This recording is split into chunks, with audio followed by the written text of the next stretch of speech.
So hey guys, welcome back to the Library of Alexandria. I am Alan, and today I'm going to be reviewing, boom, it's not the Long Price Quartet, that's the name of the series. Instead, it's right here, A Shadow in Summer, which is book one of the Long Price Quartet by Daniel Abraham. This is a fun review to do because this is a really interesting book. This book is really different than most of the other books that I normally read. And part of that is because it's not a fantasy book set in kind of a medieval setting. Instead, it's a much more Asian inspired setting that has a trading partner with a more European traditional kind of empire. But that empire, the more European one, is expansionist and uses steam power, where the states of the Kayem, they're called, are protected by their magic and the spirits known as the Andat, which I'll get into them in just a little more. So the setting on its own is already different, and Abraham really builds an incredibly detailed world rich with history and just a lot of different things that we're not used to seeing. So first of all, this is a political fantasy. There is a ton of political intriguing, and there is almost no action. None. There are no battles. There's not a ton of action-packed, really exciting fantasy trope things that we see a lot. Instead, the action is much more muted and nuanced, and a lot of people would call it slow, but I think that is doing this book a disservice because there is a lot happening, just not of what we would normally call exciting. It's political maneuvering. We learn a lot about trade houses, and I mean, guys, grab to the edge of your seat here. Wait for it. The cotton trade. I mean, I know, right? I know. Like, you'll have to watch your anxiety levels dealing with the cotton trade. And I know that sounds super boring. What? No. But it is not. That's just the backdrop upon which this story of love and betrayal and friendship and forgiveness and justice is laid. So this book took me about 50 pages to kind of get the feel of it. You know those books or games or whatever you play where it's just a completely foreign setting? This happens a lot in like sci-fi video games or sci-fi books. There's a ton of buzzwords up at front that don't have any context for us, like they don't mean anything to us, and so we spend that early time, if it's a video game, you browse the codex forever to try to get the words, where you try to just figure out what all these words mean. That's really kind of how this book starts. The first 50 pages or so, it doesn't really hold your hand or explain what any of these things are, but once you kind of learn the lingo, it just kind of takes a back seat and reads just like any other fantasy novel, and it flows, and you're not really kind of held up by it anymore. But I'll explain a couple of the things that I mean just in case you decide to pick this up and you can have kind of a jump on the competition. So I said these are the lands of the Kayem. The Kayem is essentially the race, this Asian inspired race that lives on this continent. The Galtic Empire is across the sea. That's more European, kind of steam-powered type thing. Now, the nobles of the Kayem are called the Kayem, and each major city of the Kayem is ruled by a Kai, who is from the family of the Kayem, and he is just like the king or the emperor of that particular city. And so what we learn is that the Kai have a bunch of different sons. They reproduce a lot, and it's always the eldest son who is supposed to inherit the Kai-dom, I guess, or the Kai job. And so all of the younger brothers, they conspire to kill him or kill each other so that they can be the heir. If a family wants to preserve the lives of, say, like the sixth son or the fifth son or something like that, they send them to the school of the poets, essentially, where they learn to be, where they're trained up, and if they progress far enough, then they can train to become the poets, which are kind of the wizards of the world. I'll talk about a poet in a second. Now, at this school, at the completion of their lessons, they are branded, and if they are branded, that means they cannot inherit the Kai-dom, and so their brothers have no reason to kill them at that point. So they're kind of safe by going that route. Now, the poets, like I said, they're kind of the wizards of the Kayem, in that the poets have control of what are called the Andat, and this is really the magic system.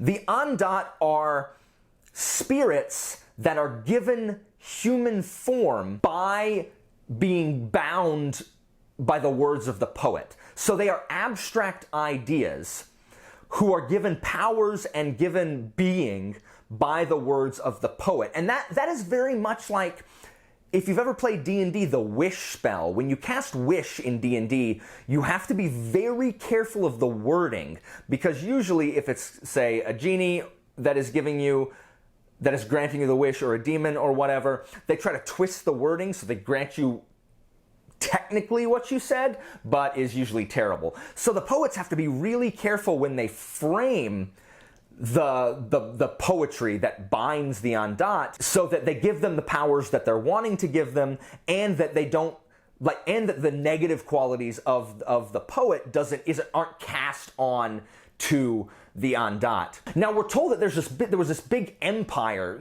hundreds of years ago, that has fallen, but the Andat are individuals. Even though they're spirits, if they escape, it's much harder to bind them a second time. So what that means in practice is that all of the really powerful Andats that can, do really powerful things were summoned back during the Empire to fight their wars. And so all that's left are really kind of these more practical but less like superpowered Andat. And with each subsequent one summoned, they have to find a different one that has different aspects. For example, some of the Andat mentioned are, there's one called Moss Hidden from Sunlight. And what that Andat's power is he brings moss from the darkness into the light. And everyone thinks that one's a joke, because what useful power does that have? But what the Kayem and its main trade city, Saraket, which is where all of our action takes place, the poets there used to have an Andat called Petals Falling Open, which gave them an advantage in the cotton trade, which is, it's the main export here, in that it made it easier to harvest, because this particular Andat would make the cotton plants open, and they could just grab the cotton rather than everything having to be peeled back and stuff like that. But the current Andat, his name is Removing the Part That Continues, but they call him Seedless, because what his power is what he does, his power is taking out the seeds of things, and that's whatever would continue the life of that particular thing. We see a scene where they bring the cotton harvest, and they don't have the cotton gin, so rather than having to remove the seeds by hand, the Seedless just does that number and all the seeds fall out of the cotton. So Sarakat and the Kayem can produce cotton much, much faster, so they have a lock on kind of that trade. And much of the conflict here comes from the Galtic Empire wants to kind of unseat Sarakat from having that trade advantage, and also kind of neutralize the threat of the Andat that they have, because Galt has had a difficult time expanding onto this continent because the Kayem have the Andat, and the Galts don't have anything kind of to counter that. Despite the fact they have weaponry and soldiers, they can't counteract essentially the magic of the Kayem. Another thing interesting about this quasi-Asian culture is they respond a lot with body language. You'll constantly see, oh, he took a pose of respect, or a pose of confusion, or a pose indicating he didn't know. And it doesn't really show you what those mean. They just say a lot with their poses. Their body language is kind of like words. This reminds me a lot of the Lathani in Wise Man's Fear. It doesn't tell you what the poses look like. I assume that a pose of indicating not understanding is like this, or a pose indicating impatience, like, it doesn't say what it is, or welcome. That's just how I picture it. I'm sure it's much more graceful than that. And they also use honorifics, which are like tags on people's names, to indicate things. Like, they have all of the teachers are referred to as Kvo, like KVO, on the end of their names, which is, I think, like the Japanese sensei. They're respectful honorific instead of san or sama like you would in Japanese. They say cha. Kya is a familiar one, like kun or chan in Japanese. And then a lot of the cities have the suffix tan. I don't really know why. They didn't really explain it, and all of the cities don't, like Saraket doesn't. And guys, there are lots and lots of tea houses. If you did not think that this was Asian inspired before, they're always at tea houses. And I remember when we studied in Japan, my fellow students and I that were there, when we were touring it, we did so many tea ceremonies. We went to so many tea houses, and it's awesome, and I love green tea, but just a ton of tea houses, and there's a bunch of tea houses in here as well, like always tea houses. That, and Abraham really likes to talk. He really likes to describe what people had for breakfast or dinner. He talks about food a lot, not in the great depth that George R.R. Martin does in Dance for Dragons or Dance of Dragons. Like, all he does is talk about what people eat in that book. But, I mean, you will know what they eat. He just never forgets to mention it, really. Anyway, in case all of that sounds boring, I promise you. What? No.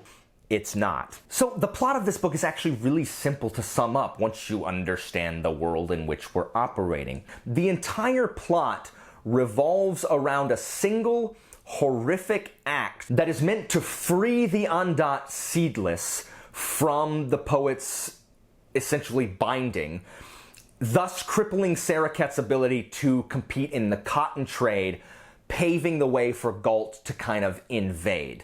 That is the inciting incident, is that horrible act, and everything kind of jellyfishes, based on those motions I just did, out from there. And we have really four main characters and how they deal with the act that occurs, and they deal with their complicity in it, or what they're going to do about it, and how they're going to make it right. And so there's a lot of maneuvering around, and each person trying to do what they think is the right thing. And this is a book and story about relationships, about the relationships with all of these characters involved. The three young leads, we have Mati, Ota, and Liat. I know, weird names. You do have to adjust to the names here. So two are former students, and one is an apprentice overseer for the Galt trading house in Saraket. And the relationship between these three young people is very complicated and very real. In fact, for all of the characters, the other main character is the actual overseer of House Wilson, which is the Galt trading house. But she is a citizen and native of Saraket. So she works kind of for the foreign empire, but she has to kind of really decide where her loyalties lie. But all four of these characters are extremely well drawn and very realistic with their motivations. In fact, at one point in the book, all four of them drove me bananas, not at the same time, but at different points, with their decisions that they made. Because humans are fallible, and all four of these characters are extremely fallible, along with the other side characters. And they make decisions that are just bad, that they think are right for them, or that are short-sighted, and you disagree with them, but you completely understand why they make these decisions. So this is different from the trope of apparently intelligent or capable characters making dumb decisions for no reason because the plot demands it. These are people who sometimes make dumb decisions for good reason. They're not right, and they're not the decision I would make or that I want them to make, but they make them anyway. So this story is just filled with really intimate and realistic portrayals of love and forgiveness and friendship and betrayal. And one of the main themes is justice. And what does justice look like? And they talk, and I think the reason this is called the Long Price Quartet is because they talk a lot in this book about the price of things, the price of the choices you make. And can you pay the price? Are you willing to pay the price of the decision you're going to make here? And that comes in a lot when they talk about justice. And is justice sometimes worth the price that particular justice is going to take out on the people on the receiving end? For example, if someone does something wrong, if you bring that crime to light and justice is done, what do you do if the justice meted out on behalf of you is worse than the original crime. For example, the body toll is higher, or the misery, the collective misery it causes is higher. What is the price of justice, and what is the price of love, and what's the price of betrayal? And so there's really realistic, three-dimensional, incredibly well-drawn characters who are truly morally gray. And I'm not talking about morally gray in the sense that, oh, they'll kill anybody who gets in their way and they're not afraid to do something horrible. It's not that kind of morally gray. It's people making decisions that may not have a positive outcome for everybody involved, but it's making a choice for a selfish reason. And morally gray doesn't have to be morally reprehensible. But these characters, none of them are incredibly good, and none of them are incredibly evil. And so it's really refreshing to not have a single really evil or really good character in this.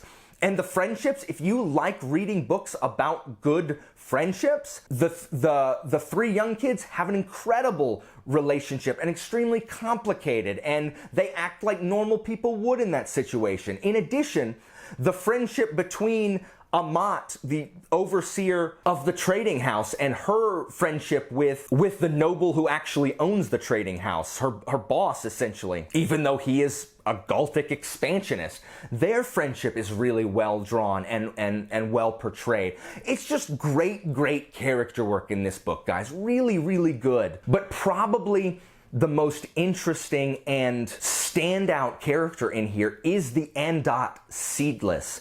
He's not a human, but he has human form. And the way he's always described as wearing really dark robes. Everyone in this book wears robes, by the way. No one wears pants, everyone wears robes. And he's always wearing really dark robes, and he really flows fluidly. But he also is described as beautiful. Like, everyone thinks he's just this beautiful man. And so in my head, I always have a picture of a cross between No Face from Spirited Away and then Yuki from Fruits Basket, one of those Bishi anime boys. And his beauty, the Andot are slaves, they're bound to the poets. But Seedless's character he's cruel, but I don't know, guys. It's an incredible mixture of sinister and friendly and beautiful. And it's like that. It's like the concept of having something beautiful in nature also be really dangerous. That's just the feeling that Seedless exudes. And he's just so manipulative and cruel while also being kind at times. And so watching Seedless, you always feel unnerved. Even when nothing's really happening, your skin kind of crawls when Seedless is talking. And Abraham just does an awesome job of giving this spirit that is really just an idea having been called into being, this incredible character of his own. And I mean, I have not seen a kind of antagonist-ish character like Seedless before. It just struck me as really, really original. So this book is very foundational because a ton doesn't happen. It really sets the stage for where you kind of can predict that it's going. In fact, the next book, Betrayal in Winter, takes place 14 years after the events of this book, and I can kind of maybe see what kind of big events are going to happen based on what happens here. The climax of this book, it's not this huge like rising battle or anything. In fact, it's kind of the opposite. It's still exciting and still suspenseful and still tense, but instead of a bang, it's just like this really whisper quiet, intense, intimate scene that for me was just as exciting as a siege. And y'all know I love my sieges, but I was completely satisfied with the climax of this book, even though it's very different than what you would normally expect from kind of a fantasy book. I think with everything here, even though this book is foundational, I trust where Abraham is going, and some of the reviews I've read for the series as a whole say that the second book is even better, and the third book is apparently phenomenal. So on that alone, and on the interestingness and how much I enjoyed this first book, even though this book is not for everyone, I'm definitely going to keep reading the series. So as a rating on the Kingfin approval system, I'm probably going to give this book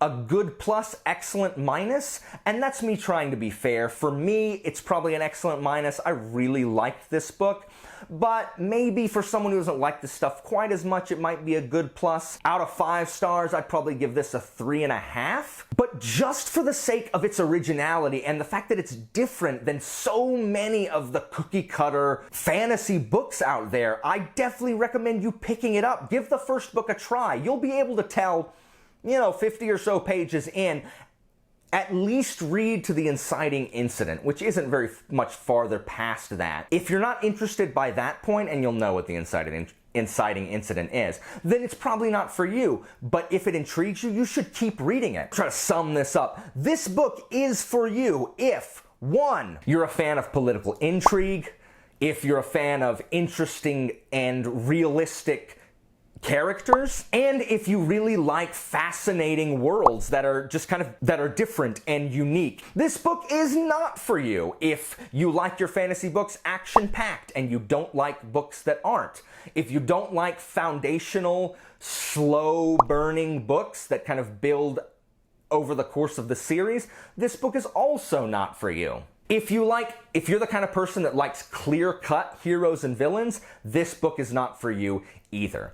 But if you fit anything on the for you side, or if anything I've said sounds interesting, pick this up. If you've read the Long Price Quartet or Shadow and Summer, let me know in the comments what you thought about it and what kind of good stuff I have in store for reading the rest of the series. I have not heard any mention of this book upon the BookTube, so hopefully someone will stumble across this and take the recommendation and enjoy this book. Guys, thanks for watching, and as always, I will see you the next time around.